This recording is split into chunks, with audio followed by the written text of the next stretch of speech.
கிறிஸ்துவுக்குள் பிரியமான என் அன்பு தேவ ஜனமே, ஆண்டவராகிய இயேசு கிறிஸ்துவின் இனிய நாமத்தில் உங்களை அன்போடு வாழ்த்துகிறேன். இன்று ஒரு அழகான வார்த்தையை ஆண்டவர் கொடுத்திருக்கிறார். ரோமர் 8ஆம் அதிகாரம் 24வது வார்த்தையை நாம் இப்போது வாசிக்கிறேன், கேளுங்கள். அந்த நம்பிக்கையினாலே நாம் ரட்சிக்கப்பட்டு இருக்கிறோம். காணப்படுகிறதை நம்புகிறதுக்கு நம்பிக்கை அல்ல. ஒருவன் தான் காண்கிறதை நம்ப வேண்டியது என்ன? ஒருவன் தான் காண்கிறதை நம்ப வேண்டியது. நம்ம ஒரு பொருளை பார்க்குறோன்னு சொன்னால் அதை நம்ப வேண்டியது இல்லை. காணாததை நம்ம பார்க்காதது நம்ம நம்பணும்னு சொல்லி ரொம்ப அழகாக எழுதப்பட்டிருக்கும். இது ஆவிக்குரிய அர்த்தங்கள் நிறைய அடங்கியிருக்கு. நீங்கள் இந்த வசனத்தை நிதானமாக படித்து பாருங்கள். இல்லை உங்களுக்கு புரியலனா ஆவியானவரே எனக்கு இதை புரிய வைங்கப்பான்னு சொல்லுங்கள். உங்களுக்கு வேறு ஆங்கிளில் இதை தேவன் புரிய வைப்பார். அந்த நம்பிக்கையினாலே நாம் ரட்சிக்கப்பட்டு இருக்கிறோம். காணப்படுகிறதை நம்புகிறது நம்பிக்கை அல்ல. ஒருவன் தான் காண்கிறதை நம்ப வேண்டியது என்ன அப்படின்னு சொல்லி எழுதப்பட்டிருக்கிறது. நாம் காணாததை நம்பினோமாகில் அது வருகிறதுக்கு பொறுமையோடே காத்திருப்போம். ஹல்லேலூயா. அப்படின்னா அதோடைய விளக்கம் பாருங்க. ஒருவன் தான் காண்கிறதை நம்ப வேண்டியது என்ன? நாம் காணாததை நம்ப வேண்டும். அது ஆசீர்வாதமாக இருக்கலாம். ஒருவேளை நம்ம பார்க்காதது நம்ம அப்பா கிட்ட கேட்குறோம், விசுவாசத்தோடு கேட்குறோம், அப்பா எனக்கு ஒரு ஆசீர்வாதத்தை தாங்கப்பா அப்படின்னு சொல்லி நம்ம பார்க்காதது அப்பா கொடுப்பார்னு விசுவாசிச்சுட்டு இருக்கிறோம். அதே போல் நன்மையாக இருக்கலாம். மற்றவர்கள் ரட்சிக்கப்படுவதற்காக நம்ம ஜெபிச்சிட்டு இருக்கலாம். அட்லீஸ்ட் அது இல்லைன்னா பரிசுத்தாவின் அபிஷேகத்துக்காக கூட இருக்கலாம். கடைசியாக பரலோகமாக கூட இருக்கலாம். பிரியமான தேவ ஜனமே, ஒவ்வொன்றுத்துக்காகவும் நம்ம ஒவ்வொன்றுத்துக்காக காத்திருக்கிறோம். இது இன்னைக்கு இப்பவே நடக்கிற காரியங்கள் இதில் சிலவற்றை இருக்குது. சிலது பார்த்தீங்கன்னா ஆவிக்குரிய அர்த்தத்தில் பார்க்கும்போது நடக்கும். விசுவாசத்தோடு நம்பிக்கையோடு காத்திருக்கணும். எது? பொறுமையோடு காத்திருக்கணும். இதை பார்த்தீங்கன்னா விசுவாசம் ப்ளஸ் பொறுமையில் அடங்கியிருக்கும். இந்த ரெண்டு வசனத்தில் என்ன அடங்கியிருக்குன்னு பார்த்தா, விசுவாசமும் நமக்கு வேணும், பொறுமையும் நமக்கு வேணும். ரட்சிப்புன்னு சொல்லும்போது நம்ம ரட்சிக்கப்பட்டிருப்போம். ஒருவேளை நம்ம மனைவி ரட்சிக்கப்பட்டிருக்க மாட்டாங்க, நம்ம புருஷன் ரட்சிக்கப்பட்டிருக்க மாட்டாங்க, நம்ம பிள்ளைகள் ரட்சிக்கப்பட்டிருக்கோம். ஆனால் நம்ம என்ன சொல்லுவோம்? ஒரு நாள் என் கணவன் ரட்சிக்கப்படுவான், ஒரு நாள் என் மனைவி ரட்சிக்கப்படுவான், ஒரு நாள் என் பிள்ளைகள் ரட்சிக்கப்படுவாங்கன்னு சொல்லி விசுவாசத்தோடு அறிக்கை பண்ணி நம்ம ஜபத்தில் காத்திருக்கிறது. நான் நேற்றெல்லாம் ஜெபம் பண்ணேன், இன்னைக்கெல்லாம் ஜெபம் பண்ணேன், அப்படி கிடையாது. தேவன் செய்வார் என்று சொல்லி நம்ம நம்பிக்கையோடு ஜெபிக்கிறது தான் இந்த அர்த்தம். இந்த வசனமே பிரியமான தேவச்சனமே. நம்ம காண்றத அது பெருசாக எடுத்துக்க கூடாது. நம்ம பார்க்கறத பெருசு கிடையாது. காணாததுக்காக நம்ம பார்க்காததுக்காக தேவன் செய்வார்னு சொல்லி அவர் மேலே நம்ம நம்பிக்கை வச்சிருக்கிறோம். பார்த்தீங்களா? அதுதான் பெரிய விஷயம். அதுதான் தேவன் நம்ம இடத்துல எதிர்பார்க்கிறார். ஹல்லேலூயா. பிரியமான தேவ ஜனமே, இந்த இடத்துல நம்ம காணாததை நாங்கள் பரலோக ராஜ்யத்துக்கு போவோம் அப்படின்னு சொல்லி விசுவாசத்தோடு அறிக்கை பண்ணுறது. அந்த விசுவாசம் நம்ம பார்த்து விசுவாசிக்கல பரலோக ராஜ்யத்துக்கு போவோம்னு சொல்லிட்டு, ஆனால் அதை பார்க்காமலே நம்ம விசுவாசத்தோடு காத்து கொண்டு இருக்கிறோம். அதே போல் இன்னைக்கு அநேக தேவ பிள்ளைகள் எனக்கு பரிசுத்த ஆவியின் அபிஷேகம் வேணும்னு நம்ம கேட்குறாங்க. ஆனால் நான் சொல்கிறது என்ன தெரியுங்களா? பரிசுத்த ஆவியான அபிஷேகம் தருவார். எனக்கு தேவன் தருவார், என்னை ஆவியானவர் நிரப்புவார், அபிஷேகத்தில் நிரப்புவார் என்று சொல்லி விசுவாசத்தோடு இருக்கிறது. ஒரு நாள் நானும் நிரம்புவேன், ஒரு நாள் நானும் அந்நிய பாஷையில் நிரப்புவார் தேவன் என்னையும், ஒரு நாள் என்னையும் அபிஷேகத்துக்குள்ளே கொண்டு போவார்னு சொல்லி விசுவாசத்தோடு ஜெபித்து கொண்டிருக்கிறது, காத்து கொண்டிருக்கிறது, ஜபத்தில் காத்து கொண்டிருக்கிறது. ஏன்னா இந்த ரெண்டு வசனம் விசுவாசம் ப்ளஸ் காத்திருக்குதல். காத்திருக்கிறோம் பொறுமையோடு. அப்பா நீங்கள் செய்வீங்கப்பா, எனக்கு பரிசுத்தாவியின் அபிஷேகத்தை தருவீங்கப்பா, நானும் நல்ல ஆவியில் நிரம்பி ஜெபிப்பேன்ப்பா அப்படின்னு சொல்லி நம்புறது. நம்ம கண்ணில் பார்த்து நம்புறது வேற. பிரியமான தேவ ஜனமே, நம்ம காணாமல் அப்பா கிட்ட விசுவாசத்தோடு ஜெபித்து கொண்டு இருக்கிற விஷயங்கள் வேற. இந்த 2 வசனத்தை நீங்க நன்றாக படித்து பாருங்கள். அந்த நம்பிக்கையினாலே நாம் ரட்சிக்கப்பட்டு இருக்கிறோம். எந்த நம்பிக்கையினால? தேவன் ஒரு நாள் வருவார், அவர் நம்மளுக்கு செய்ய வேண்டிய அற்புதங்கள் அதிசயங்களை செய்வார் என்று சொல்லி காணப்படுகிறதை நம்புகிறது நம்பிக்கை அல்ல. பாருங்க, இது எவ்வளவு அழகாக எழுதப்படுது. நம்ம இன்னைக்கு நடக்கும், தேவன் நடத்துவார், தேவன் எனக்கு செய்வார், தேவன் தான் எனக்கு எல்லாமே அப்படின்னு சொல்ற ரட்சிப்பா இருக்கட்டும், பரிசுத்தாவின் அபிஷேகமா இருக்கட்டும், ஒரு ஆசீர்வாதமா இருக்கட்டும், ஒருவேளை நம்ம நன்மையாக கூட இருக்கட்டும், தேவன் ஒரு வேலையாக கூட இருக்கட்டும், ஒரு குழந்தையாக கூட இருக்கட்டும், ஏதாவது இருந்தால் தேவன் எனக்கு செய்வார். நம்பிக்கையோடு ப்ளஸ் விசுவாசத்தோடு, இந்த இடத்துல விசுவாசம் ப்ளஸ் பொறுமையோடு நம்ம காத்துக்கிட்டு இருக்கிறோம். அந்த காத்து இருக்கும்போது தேவத்தில் சமூகத்தை நம்ம பெற்றுக்கொள்வோம். அடுத்ததாக நம்ம வாசிப்போம் 2 கொரிந்தியர் 4ஆம் அதிகாரம் 17-18. மேலும் காணப்படுகிறவைகள் அல்ல, காணப்படாதவைகளையே நோக்கி இருக்கிற நமக்கு அதி சீக்கிரத்தில் நீங்கும். லேசான நம்முடைய உபத்திரவம் மிகவும் அதிகமான நித்திய கன மகிமையை உண்டாக்குகிறது. ஏனெனில் காணப்படுகிறவைகள் அநித்தியமானவைகள், காணப்படாதவைகளோ நித்தியமானவைகள். ஹல்லேலூயா, ஹல்லேலூயா. என் பிரியமான தேவச்சனமே, அந்த வார்த்தையுடைய தொடர் வார்த்தை தான் இது. இது விசுவாசம் பிளஸ் நம்பிக்கை. விசுவாசம் பிளஸ் பொறுமையை பார்த்தோம். இப்ப விசுவாசம் பிளஸ் நம்பிக்கை. மேலும் காணப்படுகிறவர்களை, காணப்படாதவர்களை நோக்கி இருக்கிறது. நம்ம காண்கிறதை காட்டிலும் காணப்படாதவர்களை நோக்கி இருக்கிற நமக்கு அதிசீக்கிரத்தில் நீங்கிவிடும். இந்த வாழ்க்கையில நமக்கு பாடுகள் வரும், கஷ்டங்கள் வரும், உபத்திரங்கள் வரும், கண்ணீர் வரும். எதுக்கு நம்ம காத்துக்கிட்டு இருக்கிறோம்? ஒரு நாள் தேவன் வருவார், நம்மளை அவருடைய கரம் அசைத்து கொண்டு போவார். பரலோக ராஜ்யத்துக்கு நாங்க போக போறோம் அப்படின்ற நம்பிக்கை இருக்கு பார்த்தீங்களா? அதுதான் பிரியமான தேவச்சனமே. நம்முடைய உபத்திரம் மிகவும் அதிகமான நித்திய கன மகிமையை உண்டாக்கும். நமக்கு நித்திய கனம் என்றென்றும் அழியாத நம்மளுக்கு நித்திய கன மகிமையை உண்டாக்குகிறது. ஏனெனில் காணப்படுகிறவைகள் அநித்தியமானவைகள், காணப்படாதவைகளோ நித்தியமானவைகள். இதோடைய விளக்கம் பாருங்க. இந்த பூமியில காண்கிற எல்லாமே ஒரு நாள் அழிந்து போகிறவை. ஆமேன். அதுதான் இதோடைய விளக்கம். நாம் இதுவரை பார்த்திராதவைகளும் காத்து கொண்டிருக்கும். இதுவரை நம்ம பார்க்காத ஒன்றத்துக்காக காத்திருக்கிறோம் அப்படின்னு பாருங்க. ஆனால் அவற்றை பற்றி காதால் கேட்டு இருக்கிறோம், வேதத்தில் படித்திருக்கிறோம், அதை காண வாஞ்சிக்கிறோம். அதனால் நம் பல பாடுகளையும் பல அவமானங்களையும் நிந்தைகளையும் கண்ணீரையும் கடந்து வருகிறோம். இதுவரை காணப்படாததை காண்பதற்காக நித்திய காலங்களுக்காக காத்திருக்கிறோம். அது என்னன்னு சொன்னா பரலோகம். அந்த பரலோகத்துக்காக நம்ம என்ன பண்றோம்? இந்த பூமியில காண்கிற இந்த உபத்திரம் நம்ம நெருக்குது பார்த்தீங்களா? அந்த உபத்திரம், பாடு, கஷ்டம், கண்ணீர், அதெல்லாம் நம்ம ஏன் தாங்குறோம்னு சொன்னா, ஒரு நாள் நம்ம அப்பா கூட போக போறோம், பரலோக ராஜ்யத்துக்கு போக போறோம் அப்படின்ற ஒரு நம்பிக்கை, ஒரு விசுவாசம். அந்த நம்பிக்கையினால தான் நம்ம என்ன பண்றோம்? எவ்வளோ பாடு வந்தாலும் சரி உடனே எழுந்து என்ன பண்றோம்? துதிக்கிறோம், செபிக்கிறோம். அந்த பரிசுத்த ஆவிக்குள்ள நம்ம கடந்து போய் விடுகிறோம். இந்த பாடுகள் பார்த்து அதே இடத்துல நம்ம விழுந்து கிடக்கிறதுல என் பிரியமான தேவச்சனமே, தேவன் நம்ம அதிசீக்கிரத்துல நீங்கி விடும். நீ கவலைப்படாது. இந்த உபத்திரம் உன்னை விட்டு நீங்கி விடும். இந்த பாடு உன்னை விட்டு நீங்கி விடும். இந்த பாடுகள் உன்னை ஒன்றும் பண்ணாதுன்னு சொல்லி தேவன் நம்ம திரும்ப திரும்ப பலப்படுத்தி பலப்படுத்தி பலப்படுத்தி ஓட வைக்கிறார். எதுக்கு ஓட வைக்கிறார்? ஒரு நாள் பரலோக ராஜ்யத்துக்கு என் பிள்ளைங்க சேருவாங்க, நான் அவங்களை கூட்டிக் கொண்டு போவேன்னு சொல்லி கர்த்தர் சொல்லுகிறார். காண்கிறவை எல்லாம் அநித்தியமானவை, காணப்படாதவைகளோ நித்தியமானவை. இன்னைக்கு இந்த பூமியில காண்ற ஒவ்வொன்றும் அழிந்து போகும். அது எல்லாமே நம்ம சம்பாதித்து வைத்திருக்கிற பேர், புகழ், அந்தஸ்து, கௌரவம், வீடு, வாசல், பணம் எல்லாமே ஒரு நாள் அழிந்து போகும். நம்ம பார்க்காதது ஒன்னே ஒன்று, பரலோக ராஜ்யம். அது நித்தியமா நம்மோடு கூட இருக்கும். தேவன் கொடுக்கிற அது கிரீடமா இருக்கட்டும், தேவன் கொடுக்கிற ஒரு செங்கோலா இருக்கட்டும், தேவன் நம்ம வேலை வைத்திருக்கிற அவருடைய வெண் வஸ்திரமா இருக்கட்டும், அது நம்ம இதுவரையும் என்ன பண்றோம்? காதால தான் கேட்கிறோம். உனக்கு இப்படிலாம் நான் கொடுப்பேன், நீ என்னோடு கூட வந்தீங்கன்னா உனக்கு இப்படிலாம் நான் கொடுப்பேன், இந்த பாடுகளோடு நீ கடந்து ஓடும்போது நான் உனக்கு இப்படிலாம் கொடுப்பேன்னு சொல்லி ஆண்டவர் சொல்லுகிறார். பார்த்தீங்களா? இந்த வார்த்தையை நம்ம பிடித்து கொண்டு தான் என்ன பண்றோம்? இந்த உபத்திரத்தெல்லாம் நம்ம தாண்டுகிறோம். அதனால தான் இது சொல்லி அழகாய் எழுதப்பட்டிருக்கும் இந்த வார்த்தை. இந்த பரலோக ராஜ்யத்துக்காக நம்ம இந்த பூமியில எத்தனையோ பாடுகளையும் அவமானங்களையும் நிந்தைகளையும் கஷ்டங்களையும் கண்ணீர்களும் கடந்து வருகிறோம். இதுவரை காணப்படாததை காண்பதற்காக நித்தியத்திற்காக நாம் காத்திருக்கிறோம். ஹல்லேலூயா, ஹல்லேலூயா. பிரியமான தேவச்சனமே, நம்முடைய உபத்திரம் நீங்கிடும். லேசானது. இந்த உபத்திரத்தை தாண்ட நமக்கு தேவன் உதவி செய்வார்.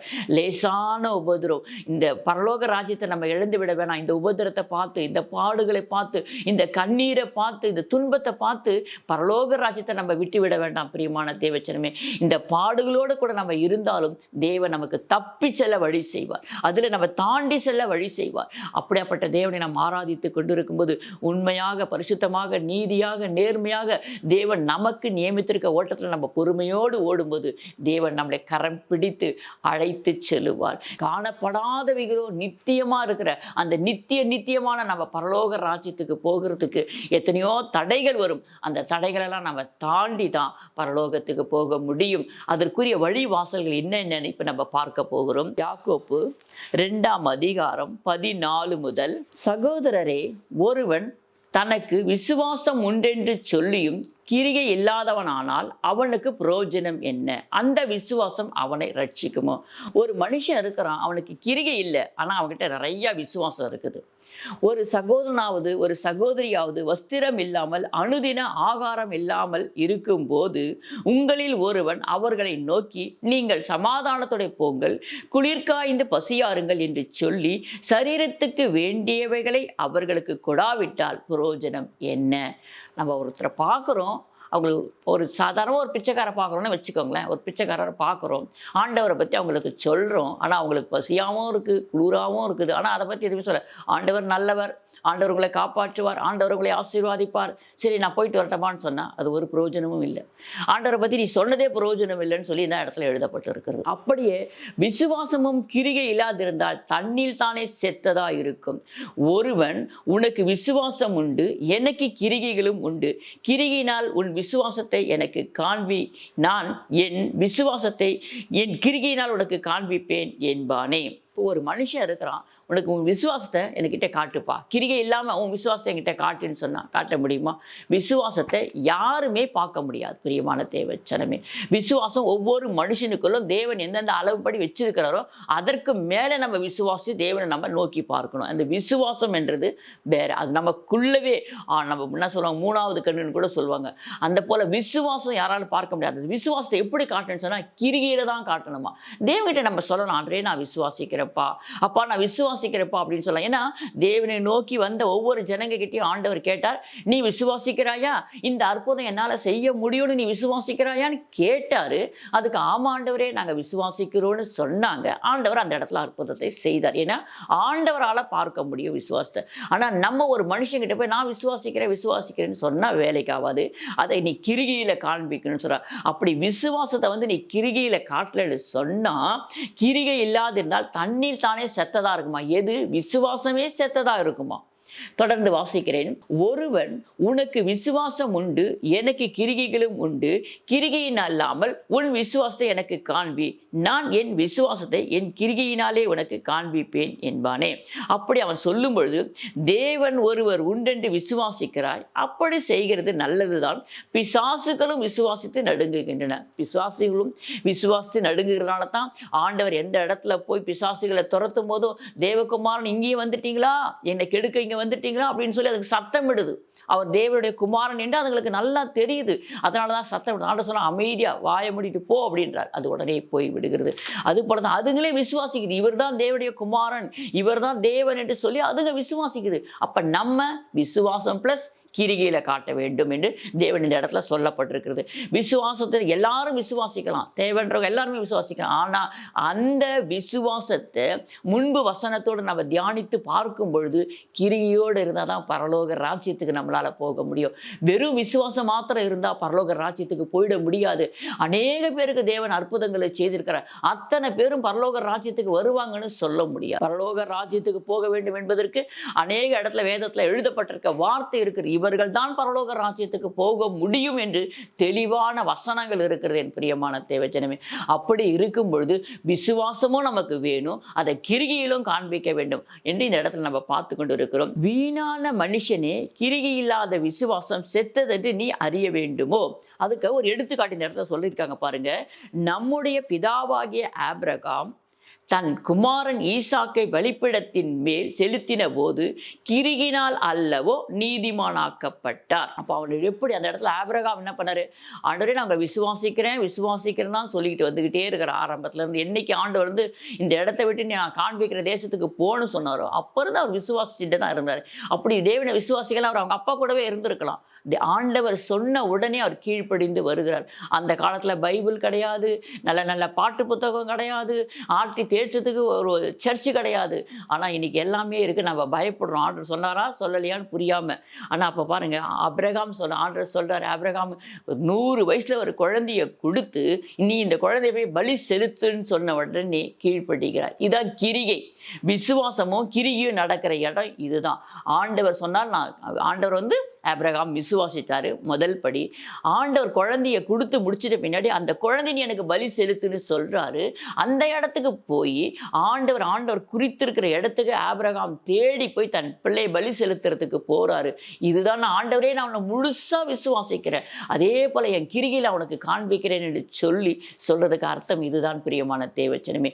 இதை தான் தேவன் நம்ம இடத்துல எதிர்பார்க்கிறார். அன்றைக்கு ஆபிரகாம் அப்படி செய்தபடினால தான் ஆபிரகாம் எல்லா இடத்துலையும் அவர் பேர் புகழ் பெற்று இருந்திருக்கிறது. மத்தேயு எடுத்த முதல் அதிகாரம் வாசிக்கும் போதே ஆபிரகாம் என்ற வார்த்தையோடு ஆரம்பிக்கிறதை நம்மால் பார்க்க முடியும். ஏன்னா ஆண்டவர் சொல்றார், நான் உன்னை ஆசீர்வாதித்து உன் பேரை பெருமைப்படுத்துவேன் என்று சொன்னார். பார்த்தீங்களா?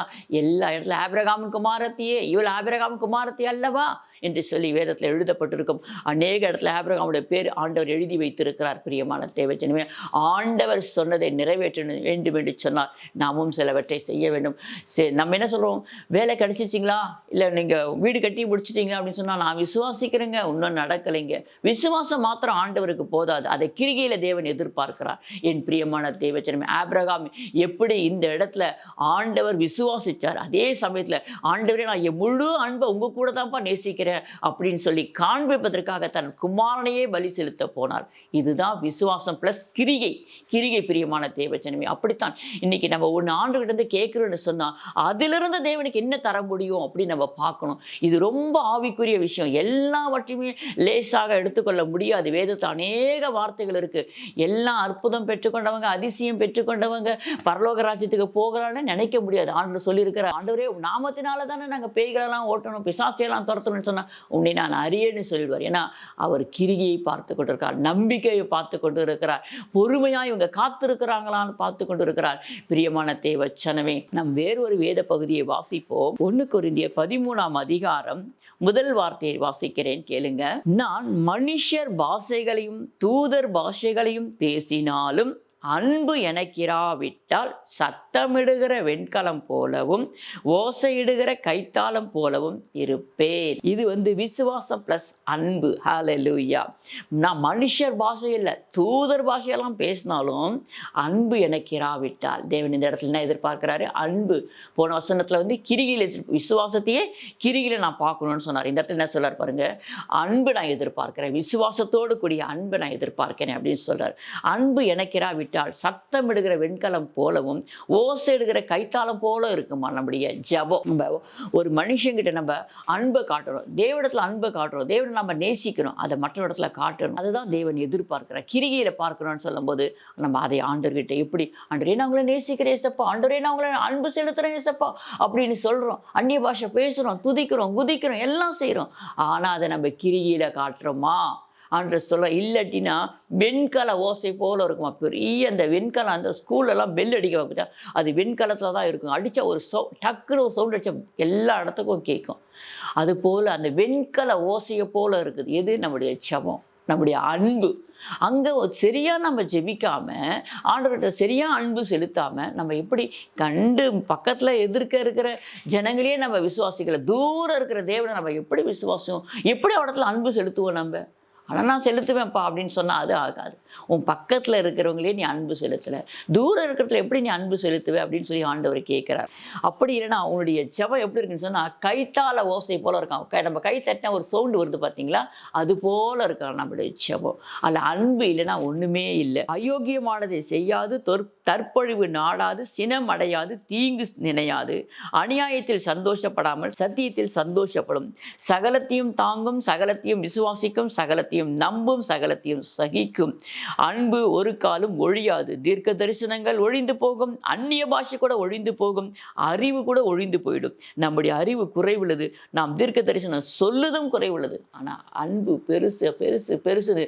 இந்த 13ஆம் அதிகாரம் முழுசு சொல்லியிருப்பார். பிரியமான தேவச்சனமே, எப்படி இருக்கு பாருங்க. ஒவ்வொரு வசனங்களும் ஆணித்தரமாக நம்ம இடத்துல எழுதி கொடுக்கப்பட்டிருக்குது. நாம் ரட்சிக்கப்பட்டிருக்கிறோம், ஞானஸ்தானம் எடுத்திருக்கிறோம், சபைக்கு போகிறோம். கொஞ்சம் இது நம்ம ஃபஸ்ட்டு ஒரு ஸ்டெப்பு தான். அடுத்த ஸ்டெப் இன்னும் நம்ம ஆவிக்குரிய ஜீவியத்தில் வளரணும். வளர்ந்து வளர்ந்து வரும்போது தான் பரலோக ராஜ்யத்தை நம்ம காண முடியும். அந்த பரலோக ராஜ்யத்தை காணுவதற்காகத்தான் நாம் பல பாடுகளையும், பல அவமானங்களையும், பல நிந்தைகளையும், பல கஷ்டங்களையும் தாண்டி வருகிறோம். அப்போ ஆண்டவர் சொல்றாரு, நீ படுற இந்த பாடலாம் லேசானதுமா, நீ லேசானதுமா, இந்த உபோதரெல்லாம் பெருசு கிடையாது, நீ தாண்டி வந்துடுவ. ஏன்னா நான் உனக்கு கொடுக்க போகிறது நித்திய பரலோகம். நித்தியமாக நீ சந்தோஷமாக வாழ போகிற. நித்தியமாக நீ பரலோக ராஜ்யத்தில் சந்தோஷமாக இருக்கிற. உன் கண்ணீர் துடைக்கப்படும் என்று சொல்லி தேவன் சொல்லுகிறார். அந்த இடத்துக்கு போகணும்னா இந்த இடத்துல நம்ம பாடுகளை சகிக்கணும், உபத்திரங்களை சகிக்கணும், கண்ணீர்களும் பல அவமானங்களை நிந்தைகளை நம்ம சகிக்கணும். இதுதான் லேசான உபத்திரம்னு சொல்றார். ஆனால் அந்த காலத்தில் அந்த நேரத்தில் நம்மளால தாங்க முடியாது. ஆனால் ஆண்டவர் சொல்ல இது லேசான உபத்திரம், லேசான உபத்திரம். நீ மகிமைக்காக நம்ம இதை தாண்டித்தான் ஆக வேண்டும் என்று சொல்கிறார் அந்த இடத்துல. ஆனால் இங்கே என்ன சொல்றேன்னா, அன்பு உனக்கு இருக்கணும். அன்பு இல்லைன்னா ஒன்றுமே கிடையாது. அன்பு நீ ஜனங்க இடத்துல அன்பாய் நேசி. நான் உன்னை எப்படி அன்பாய் நேசித்து நடத்துக்கிறேன். ஒவ்வொரு நாளும் நீ ஜபத்துக்குள்ளே வரும்பொழுது நான் எப்படி உன் கூட பேசுகிறேன், நான் எப்படி கூட நடந்து நம்ம அதுக்குள்ளே போனால் தானே ஆண்டருக்குள்ள டைமே நம்ம தான் கொடுக்கறது இல்லையே. நம்ம தான் ஃபிக்ஸட் பண்ணிட்டு போகிறோமே. ஒரு 3 பாட்டு, கொஞ்ச நேரம் ஜபம், கொஞ்ச நேரம் ஒரு 100 ஸ்தோத்திர பலி, அதுக்கப்புறம் மற்ற ஜப குறிப்பு முடிச்சுட்டு ஆண்டவரே போயிட்டு வரேன், ஸ்தோத்திரம் ஆமேன்னு முடிச்சோம். ஆண்டவர் பேசுறதுக்கு நம்ம டைம் கொடுத்தோம்னா, ஆண்டோட சத்தத்தை நம்ம கேட்டோம்னா, நம்ம மற்றவங்க நம்மக்கிட்ட பேசுகிறாங்க பார்த்தீங்களா, அதுக்கு நம்ம டைம் கொடுப்போம். மற்றவருடைய கஷ்டத்தை நம்ம கேட்போம், மற்றவருடைய பாரத்தை நம்ம கேட்போம், ஷேர் பண்ணிக்குவோம். அவங்களுக்கு சொல்கிறதெல்லாம் நம்ம கேட்டு அப்பா சமூகத்தில் வந்து சொல்லுவோம். ஆண்டவர் நம்ம இடத்துல அன்பு செலுத்தலாம், நம்ம அந்த அன்பை மற்றவங்க இடத்துல காட்டுவோம். ஹல்லேலூயா. இதுதான் கல்வாரி அன்பு. தேவன் நமக்கு கொடுத்துருக்கிற அந்த கல்வாரி அன்பை தான் நம்ம மற்ற இடத்துல காட்டும்போது நம்ம கிறிஸ்துவர்கள் என்று சொல்லும். இல்லைன்னா நம்முடைய ஜபமாகட்டும், நம்முடைய அன்பு எப்படி இருக்குன்னு சொன்னால் வெண்கல ஓசை போலவும் கைத்தாள ஓசை போல இருக்கும் என்று தேவன் சொல்லுகிறார். என் பிரியமான தேவச்சன், நம்ம ரொம்ப ஜாக்கிரதையாக எடுத்துக்கொள்ள வேண்டும். ஒவ்வொரு வசனங்களும் தேவன் அருமையாய் உங்களுக்கு கொடுத்திருக்கிறார். இந்த ஒவ்வொரு வசனங்களும் நீங்கள் தியானிக்கும் பொழுதுதான் உங்களால் புரிந்து கொள்ளவே முடியும். நான் மனுஷர் பாஷைகளையும் தூதர் பாஷைகளை பேசினாலும் அன்பு எனக்கு இராவிட்டால் சத்தமிடுகிற வெண்கல போலும் ஓசையிடுகிற கைத்தாள போல இருப்பீங்க அப்படின்னு சொல்லி இந்த இடத்துல எழுதப்பட்டு இருக்குது. நம்ம அன்பு செலுத்துகிறோமா, தேவனை நோக்கி பார்க்கிறோமா, செபிக்கிறோமா, விசுவாசிக்கிறோம் சொல்கிறோம். ஓகே, விசுவாசத்தோட கிரிகை இருக்கிறதா? விசுவாசிக்கிறேன்னு சொல்கிறோம். சரி, விசுவாசத்தோடு நீங்கள் காத்திருக்கிறீங்களா? ஜபத்தில் ஒவ்வொரு நாளும் நம்பிக்கை இருக்குதா? அதெல்லாம் நம்ம தனித்தனியாக உங்களுக்கு எழுதி கொடுத்துருக்குற இந்த வசனத்தின்படி நீங்கள் தியானிக்கும் போது உங்களால் புரிந்து கொள்ள முடியும். பிரியமான தேவச்சனமே, கர்த்தர் தாமே உங்களை ஆசீர்வாதிப்பாராக. வேத வசனத்துக்கு நம்ம கேட்டிருக்கோம், அந்த வசனத்தின்படி நம்ம அர்ப்பணித்து ஜெபிப்போம். இந்த பாடுகளை நீங்கள் சொல்கிறதெல்லாம் சரிதான் சிஸ்டர், எனக்கு இவ்வளோ பாடுகள் இருக்குது, இவ்வளோ வேதனைகள் இருக்குது, இவ்வளோ கஷ்டம் இருக்குது, இவ்வளோ கண்ணீர் இருக்குது, நான் என்ன செய்ய நீங்க நினைப்பீங்க. பிரியமான தேவச்சனமே, கர்த்தர் தான் சொல்றாரு, இந்த பாடுகள் எல்லாம் இனி வருகிற மகிமைக்கு ஒப்பானவைகள் அல்ல என்று சொல்லுகிறார். நாங்களும் இந்த பாடுகளையும் உபதிரங்களையும் கடந்து தான் வந்திருக்கிறோம். அதனால கர்த்தர் அதெல்லாம் தாண்டி வர செய்வார். அவர்கிட்ட ஒப்பு கொடுங்க. ஜெபம் பண்ணும்போது ஒப்பு கொடுங்க. அப்பா, இந்த பாடுகள், இந்த உபதிரங்கள், இந்த கஷ்டங்கள் எங்களுக்கு இருக்குதுன்னு சொல்லுங்க. ஒப்பு கொடுங்க. கண்டு விசுவாசிக்கிற பார்க்கிலும் காணாமல் விசுவாசிக்கிறவர்கள் பாக்கியவான்கள் என்று எழுதப்பட்டிருக்கிறது. அப்பா, ஒரு நாள் இந்த கடன் பிரச்சனை என்னை விடுதலை ஆக்குவார். என் தேவன் என் தேவைகளை சந்திப்பார். இந்த அவமானத்திலிருந்து தேவன் என் தேவைகளை சந்திப்பார்னு சொல்லி நீங்க ஜெபித்து பாருங்க. உங்க கண்களுக்கு நித்திரை வரவிடாமல் கண்ணீரை ஊற்றி, தண்ணீரை போல உங்க கண்ணீரை ஊற்றி இறுதியின் ஆத்துமா பாரத்திலிருந்து ஜெபிங்க. எவ்வளவு பெரிய கடன் பிரச்சனையும் மாற்றி போட முடியும். பிரியமான தேவச்சனமே, ஊழியக்காரருடைய சாட்சி சொல்றேன். அந்த ஊழியக்காரர் பார்த்தீங்கன்னா அவங்களுக்கு ரொம்ப ரொம்ப கஷ்டத்துல இருந்தாங்க. அவங்க ரொம்ப பாரம், ரொம்ப கஷ்டம்.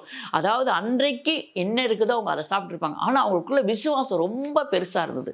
கிருகியும் விசுவாசமும் இருந்தபடினால் அவங்க என்ன பண்ணுவாங்க, இந்த துணி கடை பக்கமாவோ நெகை கடை பக்கமோ அந்த ரோட்டில் போகும்பொழுது அவங்க சொல்லுவாங்களா, அந்த கடையாண்ட நின்றுட்டு, ஒரு நாள் நான் இந்த கடையில் வந்து துணி வாங்குவேன், அதுவும் ஷோகேஸில் வச்சு தொங்க விடிச்சிருக்காங்க பார்த்தீங்களா, அந்த துணியை தான் நான் வாங்குவேன், தேவன் எனக்கு வாங்கி கொடுப்பார் அப்படின்னு சொல்லிட்டு போவாங்க. இன்னும் கொஞ்சம் தூரம் போன பின்னாடி நகை கடை வச்சுன்னா அந்த நகை கடையாண்ட நின்று வாசலில் சொல்லுவாங்களாம், இந்த நகை கடைக்குள்ளே நானும் ஒரு நாளைக்கு போவேன், நிறைய நகைகள் எனக்கு தேவன் வாங்கி கொடுப்பார், ஆமேன் ஸ்தோத்திரம் சொல்லிட்டு போயிட்டே இருப்பாங்களா. இப்படி ஒரு கேக்கு கடையோ ஒரு துணி கடையோ இப்படி ஒவ்வொரு என்னென்ன பொருள் அவங்களுக்கு தேவை தேவையாக இருக்கிறதோ அந்த கடை முன்னாடிலாம் நின்று ஜெபம் பண்ணிட்டு அப்படியே போயிட்டே இருப்பாங்களாம்.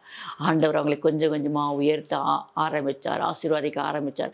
அந்த அவங்க என்னென்ன விரும்பி கேட்டாங்களோ தேவன் அத்தனையுமே கொடுத்தார். அந்த நகை கடைக்குள்ளே போயிட்டு சாட்சி சொன்னாங்களாம். நாங்கள் எத்தனையோ இந்த மாதிரி ஒரு 4-5 வருஷத்துக்கு முன்னாடியோ நான் இந்த பக்கமாக போகும்பொழுது உங்கள் கடையாண்டு நின்று நான் ஜெபம் பண்ணிட்டு போயிருக்கிறேன் அப்படின்னு சொல்லி சாட்சி சொல்லி அந்த கர்த்தருடைய நாமத்தை அவங்க மகிமைப்படுத்தினாங்களாம். பிரியமான தேவச்சனமே, நம்ம இடத்துல குறைகள் இருக்கும்போது தேவனை ஒன்றுமே செய்ய, ஏன்னா அவர் நிறைவானவர். ஆனால் அவர் பாடுபடுத்துவார், கஷ்டப்படுத்துவார், கண்ணீருக்குள்ள நடத்துவார். ஆனால் அதே கண்ணீருக்குள்ள அவர் வைத்திருக்கவே மாட்டார். பிரியமான தேவச்சனமே, அடுத்த லெவலுக்கு நம்ம பிள்ளைங்களை கொண்டு போகணும் தான் நினைப்பார். ஒரு குழந்தை இருக்குன்னா, ஒரு தாய் குழந்தையை பெற்றெடுத்துக்கான்னு சொன்னா அது ஒரு வயசுல செய்ய, ஒரு 6 மாசத்துல செய்ய வேண்டிய காரியத்தை அது செஞ்சு தான் ஆக வேண்டும். அதே போல 7-8 மாசத்துல செய்ய வேண்டிய காரியத்தை அது செய்ய வேண்டும். ஒரு வருஷத்துல அந்த குழந்தை செய்ய வேண்டியதை செய்யணும்னு சொல்லி தான் அந்த தாயானவள் எதிர்பார்ப்பார். அதே போலத்தான் தேவனும் நம்ம இடத்துல எதிர்பார்க்கிறார். நம்ம ஆரம்பத்துல வர்றோம், ரட்சிக்கப்படுறோம், ஜெபம் பண்றோம், ஞானஸ்தானம் எடுக்கிறோம், மனம் திரும்புறோம். அந்த மனம் திரும்பிட்டு அப்படியே நின்று விடுகிறோம். ஆனால் அதற்கு மேல அநேக படிகள் இருக்கிறது. அது பரலோக ராஜ்யத்துக்கு போற படிகள். அந்த படிகள் வேதத்தை வாசித்து அடுத்து ஸ்டெப் பை ஸ்டெப்பா நம்ம வாழ்க்கையில முன்னேறி கொண்டே போக வேண்டும் என்று தான் தேவன் விரும்புகிறார். இப்படியே நீங்க முடங்கி கிடங்கன்னு தேவன் எங்குமே சொல்லவில்லை. பிரியமான தேவச்சனமே, அப்பொழுது நம்ம என்ன செய்யணும், அடுத்த ஸ்டெப்பு என்ன, எப்படி நம்ம வாழ்க்கையில முன்னேறணும், எப்படி தேவ சமூகத்துல நம்ம கேட்கணும் அப்படின்னு சொல்லி தேவனோடு கூட கேட்டு பேசி இடத்துல இருந்து நம்ம பெற்றுக்கொள்ளும்போது நாம் இன்னும் அநேக ஆயிரங்களுக்கு சாட்சியா இருப்போம். இன்னும் அநேக ஆயிரங்களுக்கு கொடுக்கிறவராய் தேவன் நம்மை வைப்பார். இப்பொழுது நாம் செபிப்போம். ஹல்லேலூயா, உமக்கு ஸ்தோத்திரப்பா. இந்த நல்ல நாளுக்காக உமக்கு நாங்கள் மனதார நன்றி சொல்லுகிறோம்ப்பா. அப்பா, இந்த நிகழ்ச்சியை பார்த்து கொண்டிருந்த ஒவ்வொரு தேவ பிள்ளைகளையும் நீங்க ஆசீர்வாதிங்கப்பா. அவருடைய தேவைகளையும் நீங்க சந்திங்க ஆண்டவரே. உமக்கு ஸ்தோத்திரப்பா, ஸ்தோத்திரப்பா, ஸ்தோத்திரம் தகப்பனே. அப்பா, உமக்கு ஸ்தோத்திரப்பா. உம்முடைய வல்லமையுள்ள கரத்துல ஒப்பு கொடுக்கிறப்பா. நம்பிக்கையோடு விசுவாசத்தோடு நம்பிக்கையா இருக்கவும் தகப்பனே. அப்பா, விசுவாசத்தோடு பொறுமையா இருக்கவும் தகப்பனே. விசுவாசத்தோடு அன்பா இருக்கவும் அப்பா உம்முடைய பிள்ளைகளுக்கு நீங்க கற்றுத்தாங்கப்பா. இதுல அடங்கி இருக்கிற ஆவிக்குரிய விஷயங்கள் அவர்கள் புரிந்து கொள்ள கிருபை செய்யுங்க ஆண்டவரே. ஸ்தோத்திரப்பா. இந்த பாடுகளுக்காக நாங்க பரலோக ராஜ்யத்தை இழந்து விடக்கூடாது ஆண்டவரே. உமக்கு ஸ்தோத்திரப்பா. ஸ்தோத்திரம் தகப்பனே, ஸ்தோத்திரம் தகப்பனே. ஆண்டவரே, நீர் எங்களுக்கு வைத்திருக்கிற நித்தியமான ஆசீர்வாதத்தை நாங்கள் இழந்து விடாத படிக்கு தகப்பனே. ஸ்தோத்திரப்பா. விசுவாசத்துல பொறுமையா இருக்கணும், விசுவாசத்துல காத்திருக்கணும், விசுவாசத்துல நம்பிக்கையா இருக்கணும், விசுவாசத்துல நாங்க அன்பு செலுத்தணும் ஆண்டவரே. உமக்கு ஸ்தோத்திரப்பா. கிரிகை இல்லாத விசுவாசம் செத்ததுன்னு சொல்லியிருக்கீங்க ஆண்டவரே. நாங்க விசுவாசிக்கிறோம். எங்க கிரிகையோட கூட நாங்க அப்பா உமக்கு ஸ்தோத்திரம் தகப்பனே. நாங்க என்ன செய்யணும், எப்படி நடந்து கொள்ளணும், எப்படி வாழணும்னு சொல்லி அப்பா எங்களுக்கு கற்றுத்தந்து வழி நடத்துங்க ஆண்டவரே. உமக்கு ஸ்தோத்திரப்பா, ஸ்தோத்திரப்பா. ஒரு நாளும் ஒருபோதும் தகப்பனே உமக்கு ஸ்தோத்திரம். நாங்கள் நித்தியத்தை இழந்து விடக்கூடாது. கண்டு விசுவாசிக்க பார்க்கிறோம், காணாமல் விசுவாசிக்கிறவர்கள் பாக்கியவான்கள் என்று எழுதப்பட்ட வேத வசனத்தின்படி ஆம் தகப்பனே, உம்முடைய வார்த்தையை நாங்கள் விசுவாசித்து காத்திருக்கிறோம் ஆண்டவரே. அப்பா, எங்க குடும்பத்தில் இருக்கிற கண்ணீர், துக்கம், பாடுகள், கஷ்டங்கள் எல்லாவற்றையும் மாற்றி போடுங்க ஆண்டவரே. சூழ்நிலையை மாற்றி போடுங்க ஆண்டவரே. உமக்கு ஸ்தோத்திரப்பா. உம்மை தேட முடியாதபடிக்கு எங்களுக்குள்ள இருக்கிற அந்த சோர்வுகள், அசதிகள், பலவீனங்கள் எங்களை விட்டு நீங்க வேண்டும் என்று சொல்லி ஜெபிக்கிற பிள்ளைகளுக்கு நீர் உதவி செய்யுங்கப்பா. அடுத்தடுத்த ஸ்டெப் அவங்க வாழ்க்கையில உயர உதவி செய்யுங்க ஆண்டவரே. தகப்பனே உமக்கு ஸ்தோத்திரம். முடங்கி விடாதபடிக்கு தகப்பனே, நீங்க சொன்னீங்களே இம்மைக்குரிய ஆசீர்வாதத்தையும் தருவேன், மறுமைக்குரிய ஆசீர்வாதத்தையும் தருவேன்னு சொன்னீங்களேப்பா. அப்படியா உடைய பிள்ளைகளுக்கு தந்து உடைய பிள்ளைகளை ஆசீர்வாதித்து உயர்த்தும்படியாய் செபிக்கிறேன் ஆண்டவரே.